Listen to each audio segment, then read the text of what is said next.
আসসালামু আলাইকুম। আমি প্রিয়া। আমার বাড়ি হচ্ছে শ্রীপুর কাপাসিয়া। তো আমি অনেক দরিদ্র ঘরের একটা মেয়ে। আমার বয়স 20 বছর।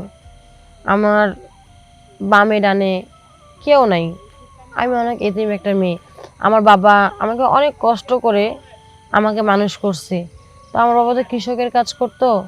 তো এক বজ্রপাতে আমার বাবার মৃত্যু হয়। তো আমার মাও হঠাৎ করে চলে যায়। তখন থেকে আমি একবারে একা, আমার কেউ ছিল না। তো নানি বাড়িতে যাই, নানি বাড়িতে সবাই অনেক কথা বলে, অনেক বাজে মন্তব্য করে যে মা মা বাবারে খাইছস, তুই ভালো মেয়ে না। কি করব, বলার মতন আর কিছুই নাই।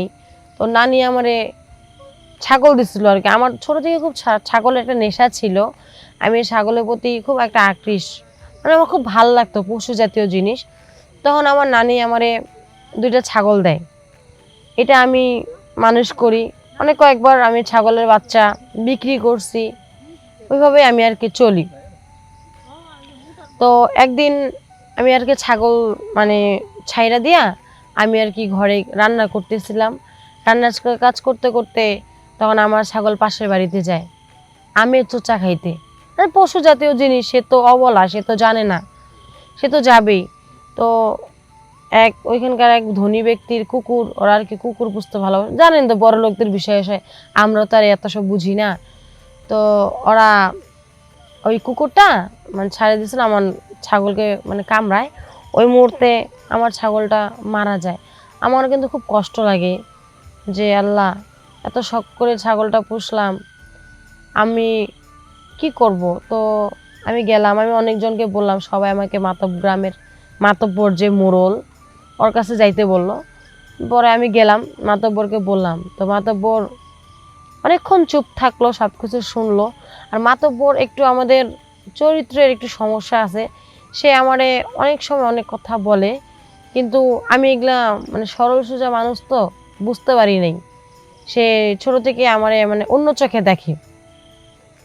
তো মাতব্বরকে বলার পরে মাতব্বর আমাকে বলে, ঠিক আছে, তোর ছাগল আমি তোকে নিয়ে দিতে পারি।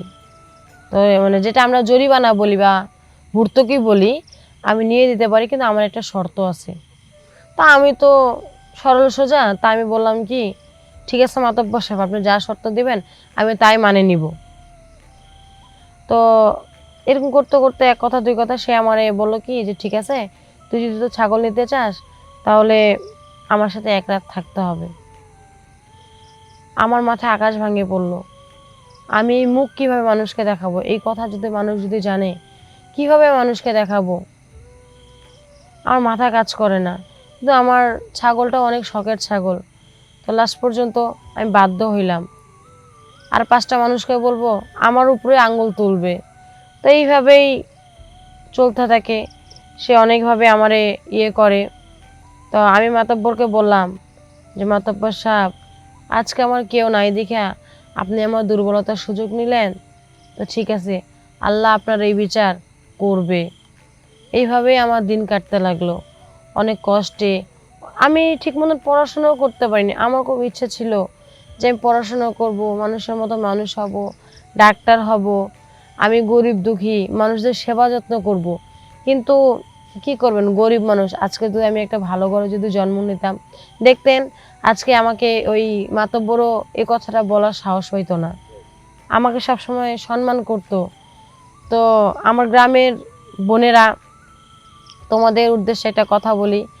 দেখা যায় যে তোমাদের গ্রামের চেয়ারম্যান মেম্বার আরও প্রভাবশালী ব্যক্তিরা, যারা আমাদের মতন বা আমার মতন গরিব অসহায় যারা আছো, তোমাদেরকে অনেকভাবে বিব্রত করে, অনেকভাবে অনেক কথা বলে,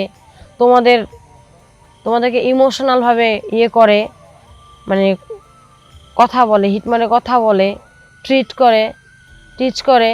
ঠিক আছে, তো তোমাদেরকে বলি বোনেরা, তোমরা এগুলা থেকে